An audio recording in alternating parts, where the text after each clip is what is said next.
Álvaro Mordecai, mora na cidade de Barreiras, estado da Bahia, noroeste da Bahia, né? Então, e ele vai falar sobre a expulsão dos vendilhões do templo. As pessoas já sabem quem é Álvaro, mas eu vou falar alguma coisa a mais. Álvaro Mordecai é expositor espírita, fundamenta seus estudos no Velho Testamento, fala com fluência o hebraico, entre outras línguas. E ele estudou para ser rabino em Jerusalém.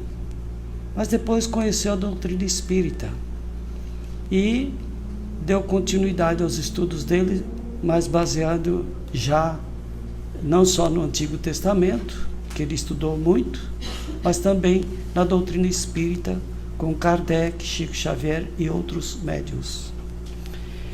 E como ele conhece algo mais do que provavelmente nós, né, do Velho Testamento, e é um pesquisador também do Novo Testamento, das obras de Emmanuel, de André Luiz, então nós vamos passar a palavra para o Álvaro. E seja bem-vindo mais uma vez, Álvaro. Seja bem-vindo. Boa noite. Tudo bom, gente?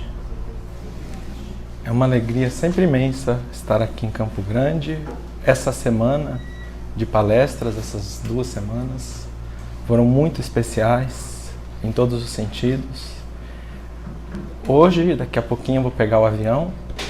E como dizia o Chico, a saudade é 1 metro do amor. Todas as vezes que eu vou, eu tenho muita saudade e ando com muitos de vocês em meu coração. Vocês podem às vezes até nem se lembrar de mim, mas eu levo vocês todos. E o tema da palestra de hoje é a expulsão dos vendilhões do templo. É um tema um tanto quanto difícil, para variar. Um tanto quanto desafiador.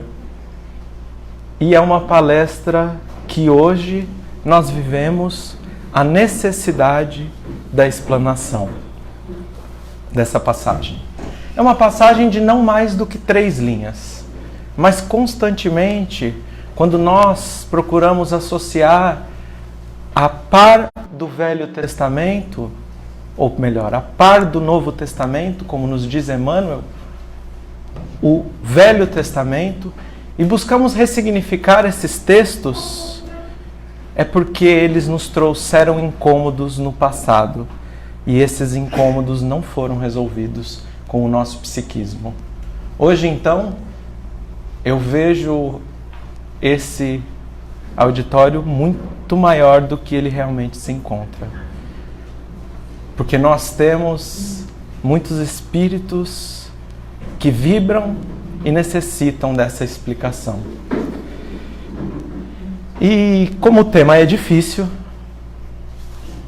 como costuma dizer um grande amigo, a gente tem que comer ele pelas beiradinhas. Porque se a gente for ao centro dele, o mingau pode estar muito quente, queimar a nossa boca. E é uma tentativa de explicação, porque realmente nós nos esforçamos para conseguir explicar a passagem. Mas, quem sabe, quando nós habitualmente lemos um livro, uma biografia, por exemplo, recentemente li a autobiografia de Mahatma Gandhi. E na autobiografia de Mahatma Gandhi, com mais de 400 páginas, seria difícil compreender a grandiosidade do espírito. E esse é o desafio dos textos do Velho Testamento e, quanto mais, os textos do Evangelho do Cristo. Pois, quiçá um dia, daqui a alguns milhões ou bilhões de anos, tenhamos a capacidade de compreender a mensagem do Cristo na sua íntegra.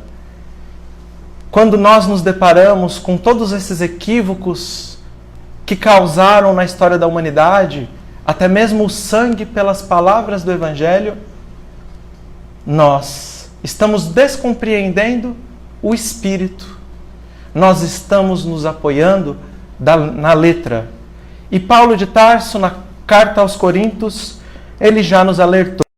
Ele nos capacitou para sermos ministros de uma nova aliança, não da letra, mas do espírito, pois a letra mata, o espírito vivifica. A ideia é, através de uma outra história paralela, talvez um pouco mais próxima da nossa compreensão, em sua essência, que nós consigamos fazer uma analogia. E a história da qual no dia 6 de janeiro desse ano, já havia até inclusive comentado certa feita com o Wagner, que estava preparando essa palestra e sobre a ideia que tive, e no dia 6 de janeiro me veio uma intuição muito forte dizendo que eu deveria contar a história de Joana d'Arc. E quando eu fui escrever, a primeira informação que se busca é a data de nascimento. E eu vi que aquele era o aniversário de Joana d'Arc. Joana d'Arc nasceu no ano de 6 de janeiro de 1412. Ela iria desencarnar com apenas 19 anos. E ela nascera em Domremy, na França, em um tempo um tanto quanto difícil. A França já vivia mais de 50, 60 anos da Guerra dos 100 Anos. Uma guerra que se deu entre a Inglaterra e a França. E a França já se encontrava aos farrapos, completamente desmoralizada, o ânimo dos espíritos, o nacionalismo estava destruído naqueles dias. Joana d'Arc, ela era uma menina, filha de camponeses, e essa menina aos 13 anos iniciou a ouvir vozes. E quando eu li Leon Denis contando sobre essas vozes, eu precisei de fazer alguns telefonemas, porque para mim todo mundo ouvia vozes. E eu me interessei por saber quais eram as vozes que ela ouvia. Ela vivia no campo, cuidava das ovelhas, teava com sua mãe, e ela desaparecia, como toda criança, por tantas vezes. Mas diferente da maior parte das crianças, quando sua mãe, seu pai, seus irmãos, ela era caçula de 5 filhos, iriam lhe procurar, ela se encontrava na igreja de Santa Catarina. E de lá, ela dizia que ouvia as vozes de São Miguel, de Santa Catarina e de mais alguns espíritos protetores que se identificavam como católicos, pois ela era católica devota. As vozes lhe diziam sobre a importância de ela frequentar a igreja, lhe diziam de como ela deveria cuidar do seu rebanho, sobre as coisas mais simples da vida. Joana d'Arc recebia as informações. Mas um daqueles espíritos sempre lhe contava sobre uma menina, uma garota, uma jovem, que salvaria a França do jugo dos ingleses, da guerra, que já se alastrava por tantos anos.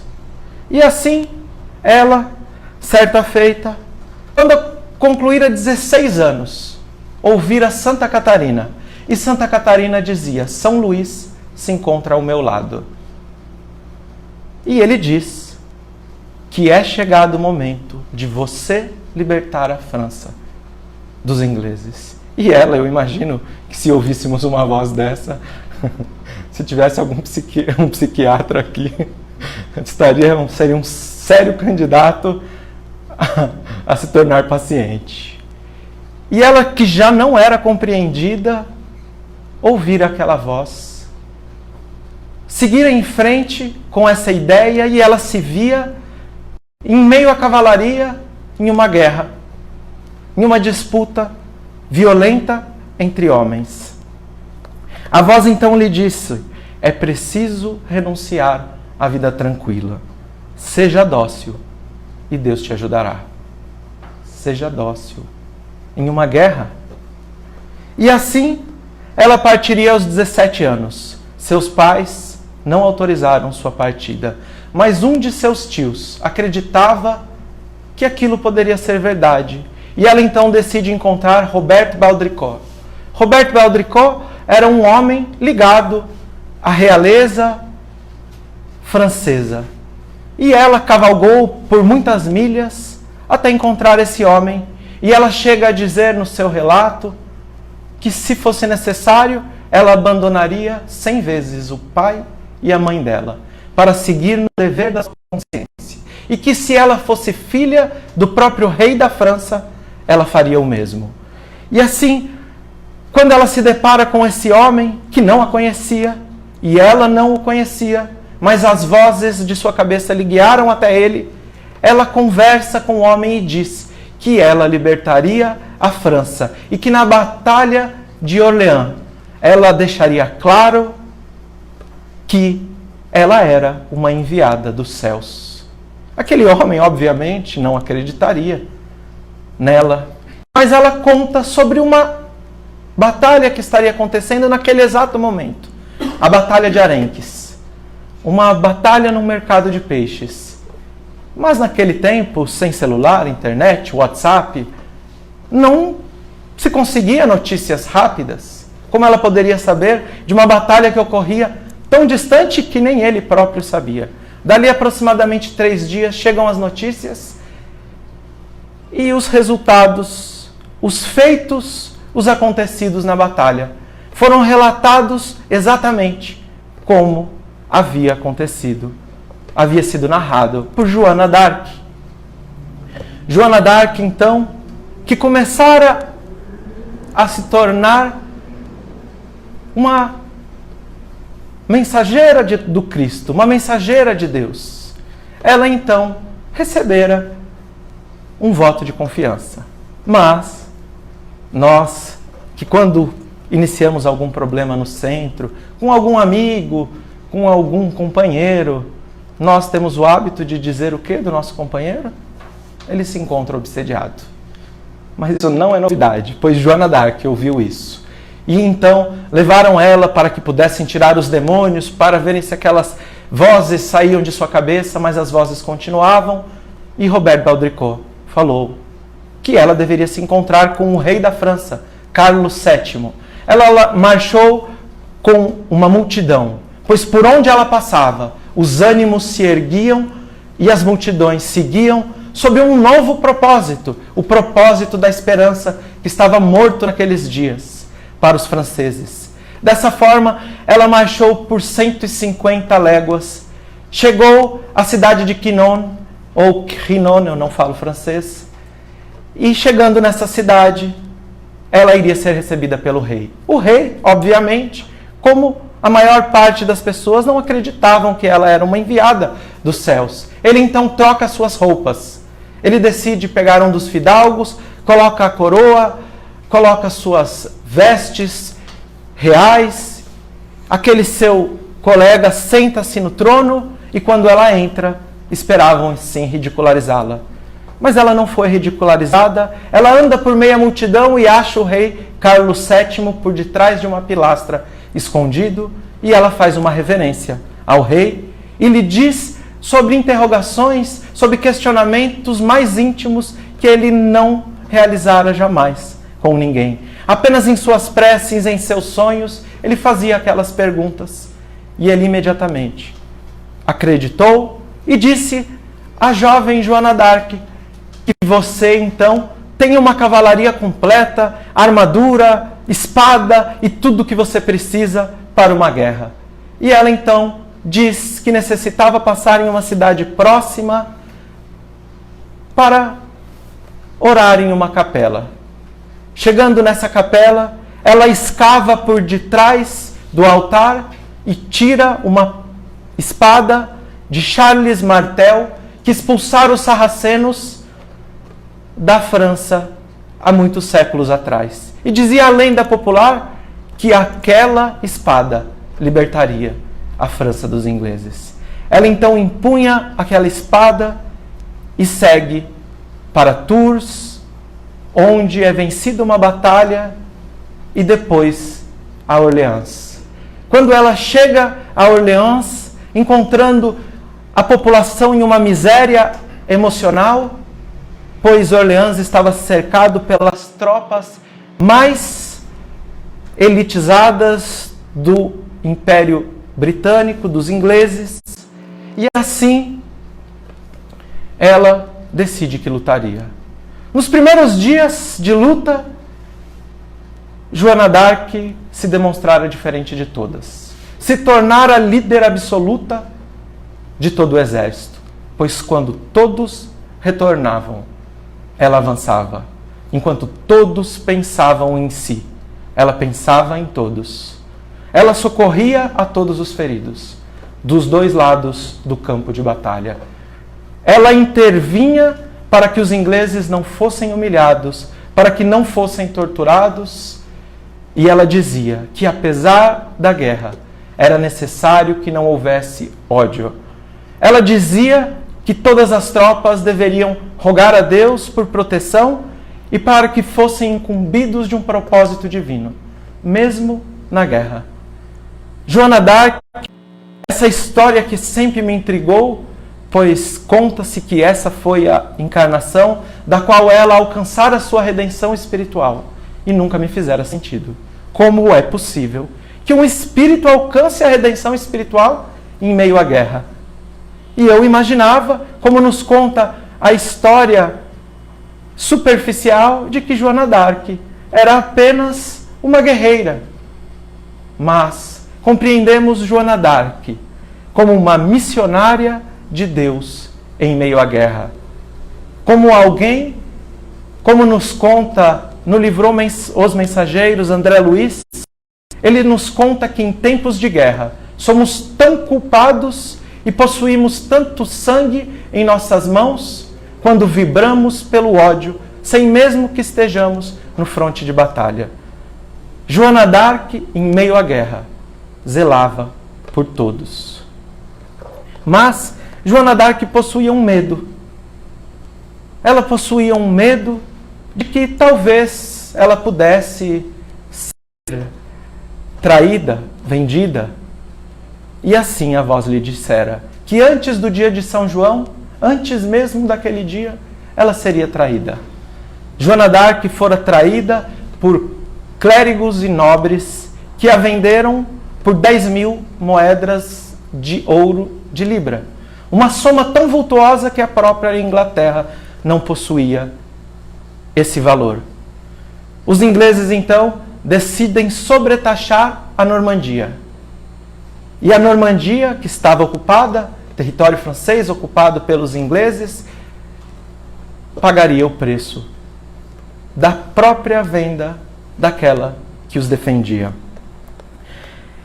Ela fora acorrentada, colocada em uma cela muito pequena, e ela passou fome, frio, medo.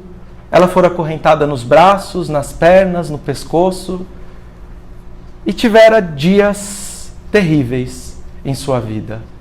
O seu maior medo havia se tornado realidade.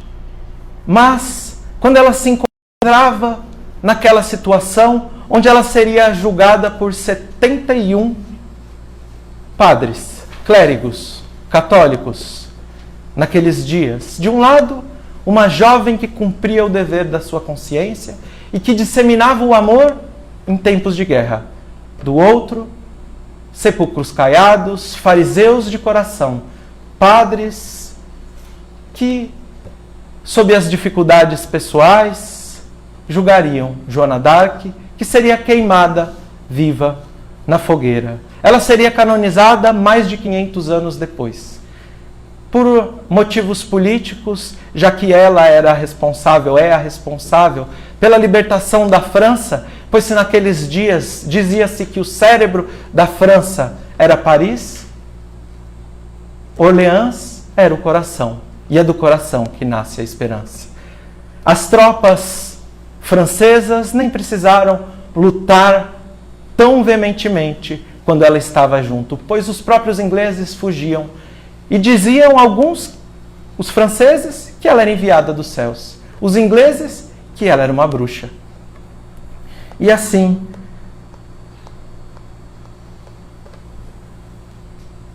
a história dessa missionária será fundamental para compreendermos a expulsão dos vendilhões do templo.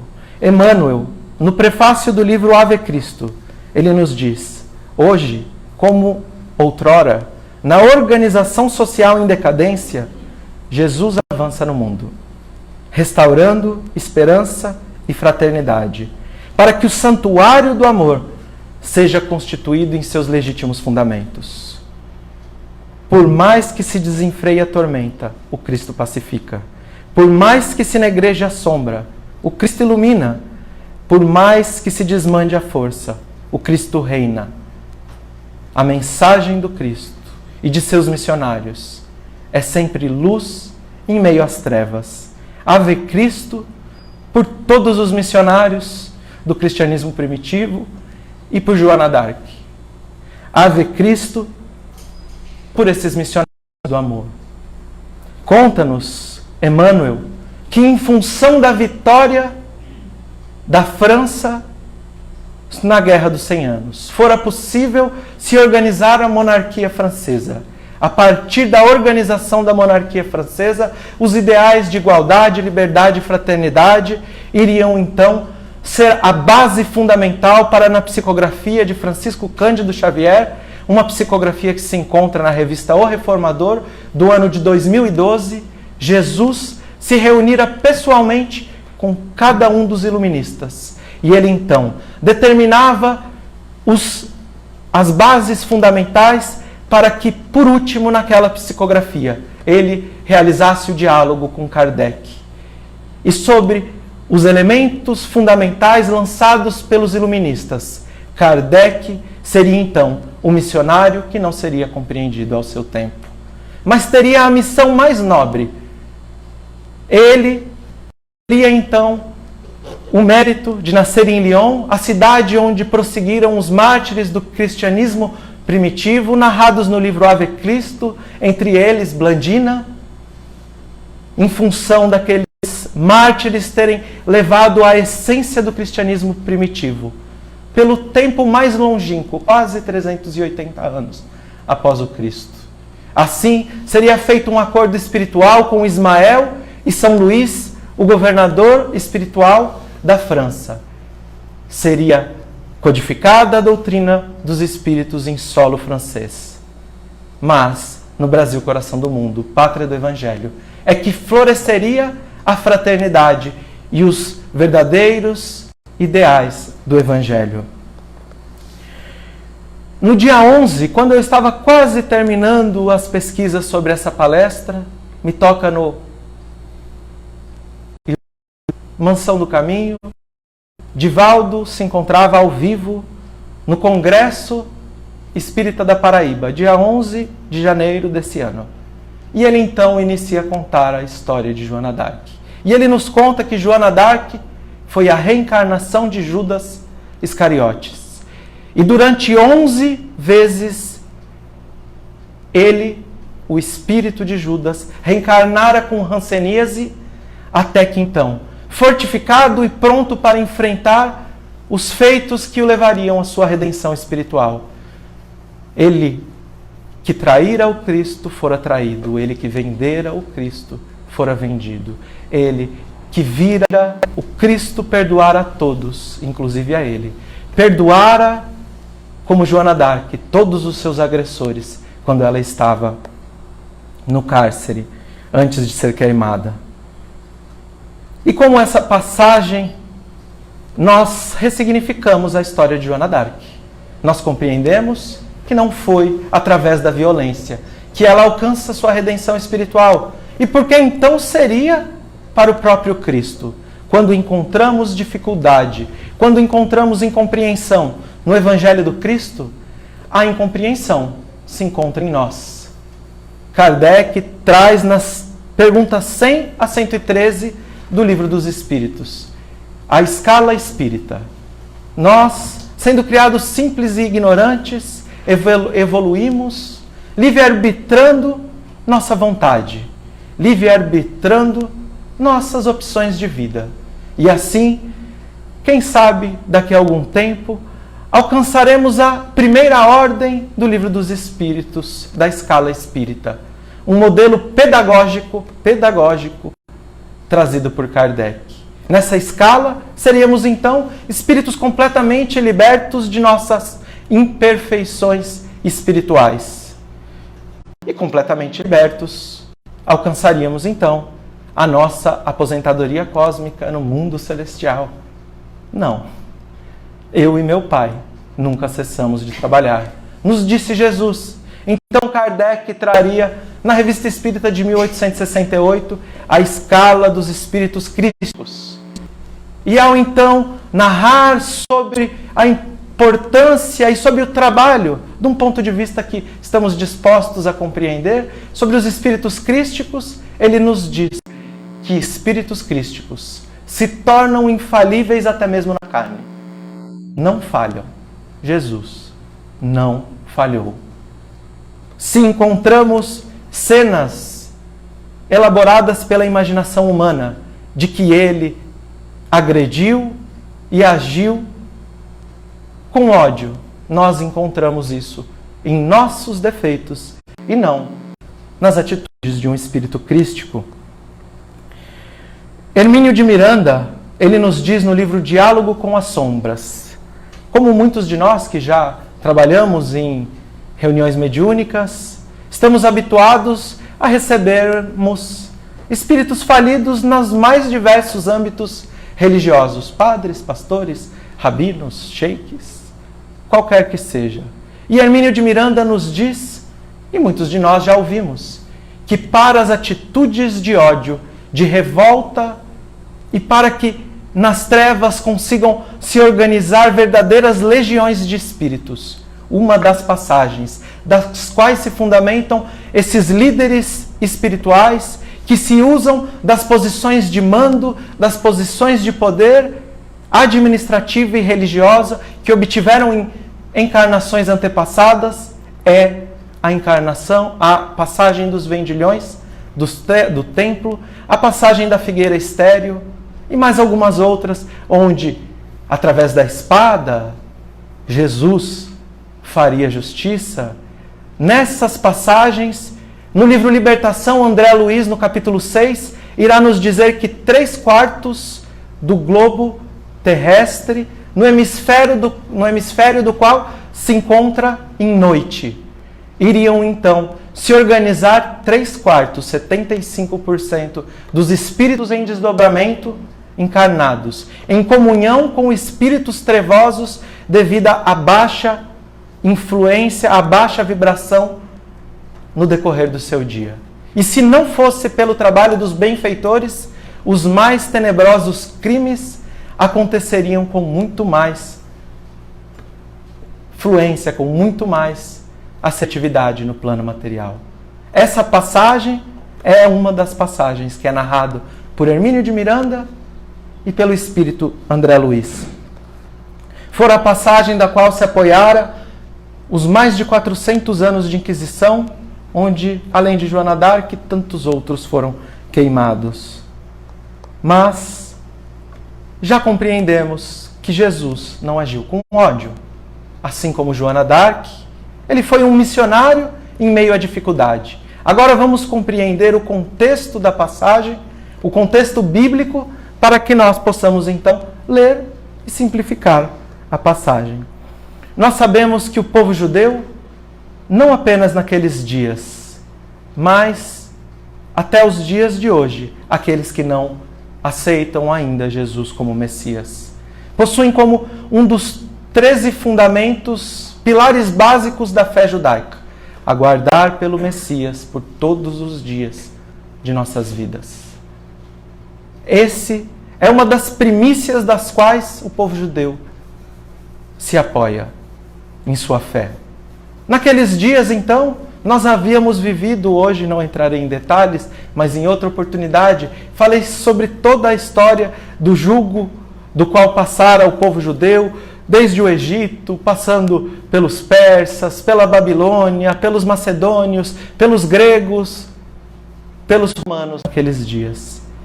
E os ares da Boa Nova vibravam e sopravam por todas as direções de Israel. Falava-se de um homem, um simples homem, um galileu, nascido em Belém, um nazareno que andava naqueles dias, trazendo ares de esperança. Ele, então, um pouco antes dessa passagem, é descrito a sua subida da Galileia para Jerusalém. Quando ele passa na entrada de Jericó, na passagem do cego Bartimeu, ele cura o cego Bartimeu. As multidões andavam com o Cristo, mas o cego Bartimeu diz: Filho de Davi, Filho de Davi, tenha misericórdia de mim. E ali, então, estava completa a primeira profecia da qual embasamos essa passagem. O profeta Natã. Ele disse que da casa de Davi viria o Messias. O Messias que viria para todos os esquecidos da humanidade. Ele jantaria naquela noite, ao invés de se sentar com os poderosos de Jericó, Manhattan, da Eretz Israel, da terra de Israel naqueles dias, ele se senta com o publicano arrependido. Dessa forma, após sair da casa de Zaqueu, Jesus entraria em Jerusalém. Mas o texto narra que Jesus vem montado em um burrinho. Um burrinho, filho de uma jumentinha. E assim, Zacarias, capítulo 9, versículo 9. Estaria mais uma das profecias que, segundo Emmanuel, os profetas eram diretamente inspirados pelo próprio Cristo. Estaria completa mais uma das profecias que o povo judeu aguardava. E o povo judeu recebera ovacionando. E os ares daqueles dias cheiravam como uma fruta que se chama ertrog. Jerusalém toda materializada sob esse cheiro do ertrog. E esse cheiro representa aquele que cumpre as leis divinas no máximo grau das possibilidades. Em outra oportunidade, falando só sobre a entrada triunfal, explicaremos com mais tranquilidade. E assim, após a entrada triunfal, o reconhecimento do povo judeu de que Jesus era o Messias, ele vai até o templo de Jerusalém. E quando ele olha o templo de Jerusalém, ele chora.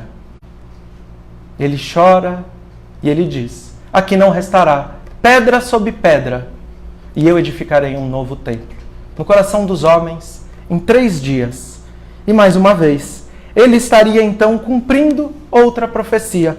Mas qual profecia seria essa? Pois todas as outras são famosas. Capítulo 9, versículos 26 e 27 do profeta Daniel. O profeta Daniel assim profetizou, depois de 62 períodos, um tempo cronológico. Ikaret HaMashiach. Em hebraico, assim está escrito. Em português foi traduzido: abatido o ungido. Ikaret significa, dentro das leis judaicas, que você recebe uma condenação por terceiros de pena de morte, em uma morte agressiva. Eu me recordo, quando estudava em Jerusalém, com meu irmão, nós sempre muito brincalhões, falávamos que, dentro de uma tradição farisaica, os filhos dos grandes rabinos podiam tudo. E quando nós cometíamos algo que alguns cometiam, meu irmão imediatamente me falava: Hayav mitah ikaret. Você agora vai receber pena de morte. Você será julgado pela morte. Então isso passa batido. Mas o Messias será abatido e não haverá outro. O povo de um monarca virá e destruirá a cidade e o santuário. A mesma profecia que Jesus realizou estaria sendo repetida. O profeta Daniel realizou e Jesus repetiu a profecia.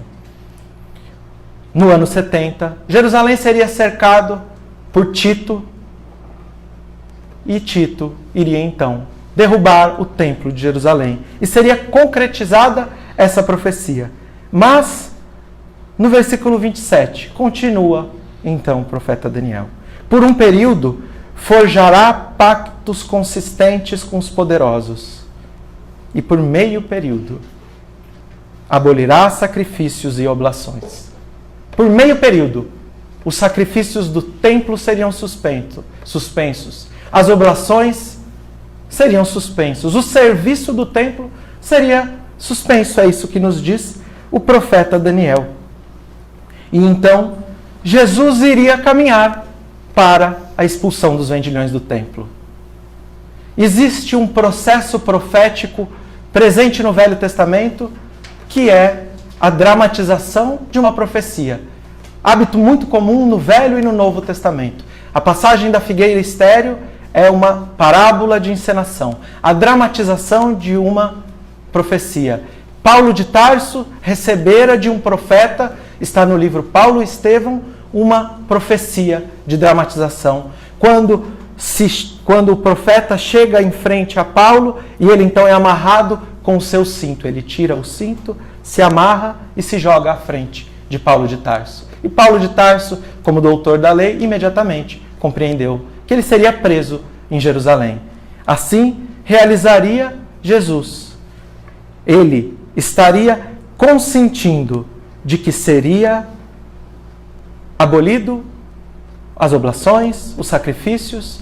Ele realiza a dramatização da expulsão dos vendilhões do templo, e isso se torna um grande problema.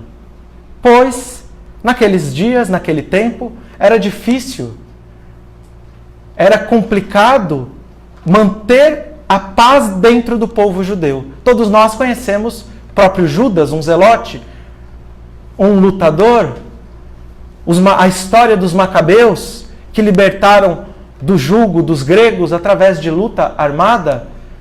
Mas Herodes recebia dinheiro diferente de outras regiões do Império Romano. Israel recebia dinheiro de Roma ao invés de enviar. E a cidade de Cesareia foi totalmente construída por dinheiro enviado pelo imperador a Herodes, para que Herodes mantivesse a calma, mantivesse os ânimos do povo judeu. E naqueles dias haviam saduceus, que eles eram a aristocracia do templo de Jerusalém, os filhos de Sadoc. Sadoc, os sumos sacerdotes, os anciões, os escribas dominavam e mantinham o povo de Israel sob controle. Mas agora, se um simples homem vinha de Nazaré, era reconhecido como rei por todo o povo, e ele conseguira paralisar o templo de Jerusalém por um período, onde se encontrava o Supremo Tribunal Federal, os senadores, os deputados, todos os juízes, o Banco Central, o centro, a cúpula de poder da terra de Israel era o templo de Jerusalém. Um simples homem havia, então, paralisado por uma tarde inteira todos esses serviços. Obviamente, o Império Romano viria que Jesus era mais poderoso do que Herodes, do que os saduceus, do que os escribas, e então descartariam o poder dado a eles e passariam, entre aspas, dentro de um raciocínio materialista e político, passariam a Jesus. Por esse motivo, a próxima passagem é um questionamento à autoridade de Jesus. Então, nos diz a passagem que se juntam os sacerdotes, os escribas e os anciões. O que isso quer nos dizer? Que o problema era dos mais graves. O problema era absurdamente grave. Todos os mais poderosos se encontravam para questionar Jesus. E Jesus, em frente à multidão, fora questionado: com qual autoridade você realiza esse feito no templo de Jerusalém? E Jesus, rabi, mestre, conhecia todos os missionários que desenvolveram o raciocínio religioso do povo judeu. Pergunta dentro da dialética judaica, da mesma lógica utilizada no Talmud: com qual autoridade João Batista, aquele que antecede o Messias, o profeta Elias reencarnado. Mais uma profecia realizada, a profecia de Elias. Com qual autoridade João Batista realizava os seus batizados, os seus mergulhos de imersão? E eles não respondem. Não sabemos. Pois se dissessem que era sob a autoridade de Deus, eles estariam reconhecendo Jesus como Messias. Mas se eles dissessem que sobre nenhuma autoridade, o povo todo que ouvia aquela discussão e que ovacionara Jesus nas ruas, reconhecendo ele como Messias, iriam apedrejar aqueles homens. E Jesus então diz: se vocês não respondem, eu também não irei dizer. E assim, sob a mesma autoridade de que Joana d'Arc se inspirara, sob a autoridade moral. E a pergunta que se faz, após a leitura da passagem, que agora estará de fácil compreensão, entrando no templo, começou a expulsar os que vendiam. Profecia de Daniel 9:27. Dizendo-lhes está escrito: a minha casa será uma casa de oração, e vós fizestes um covil de lobos, de assaltantes. E ele estava ensinando no templo. Os sumos sacerdotes, os escribas e os principais do povo procuravam matá-lo, mas não entravam a dizer, pois todo o povo ouvia a ele. Mais fácil de se entender a passagem? A pergunta que se faz nos dias de hoje é o que nós estamos fazendo no templo de nossos corações, nos templos da doutrina dos Espíritos, nas reuniões. Qual é o comércio que nós estamos realizando?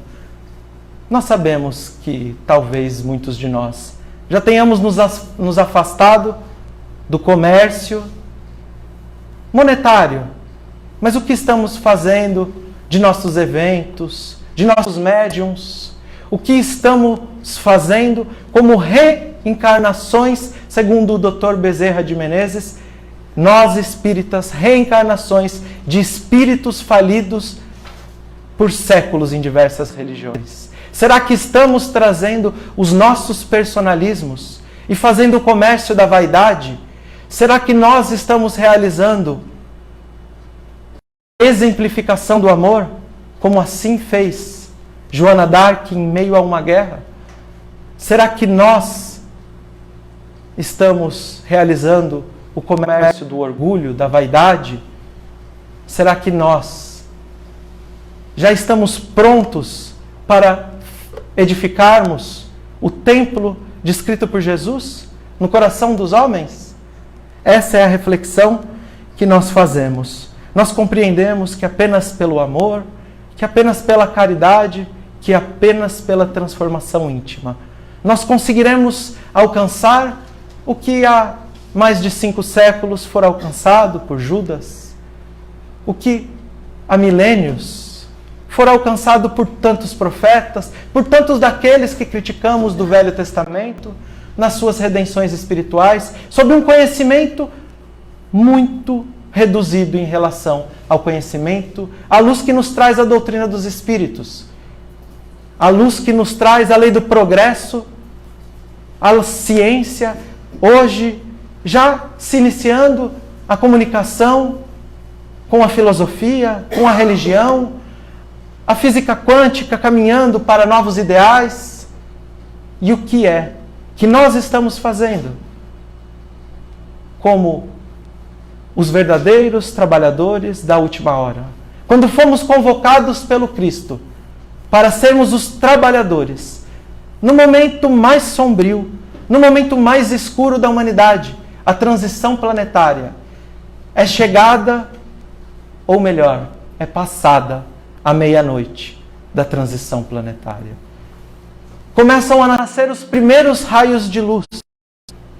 Começam a jorrar dentro de nossas consciências os deveres dos quais fomos convocados tão imperfeitos, repletos de orgulhos, espíritos repleto de dívidas, mas com as plenas condições de nos edificarmos sob o exemplo do Cristo, iniciando essas luzes em nossos corações e repetindo todas essas luzes nos ideais da fraternidade, nos ideais do amor, na liderança, no trabalho, na doutrina dos Espíritos.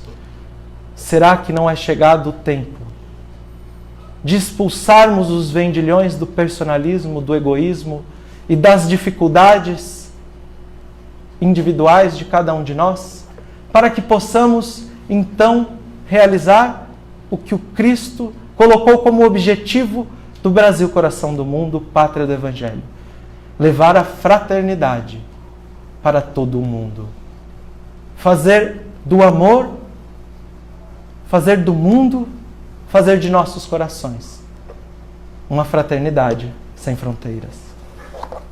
Uma boa noite a todos.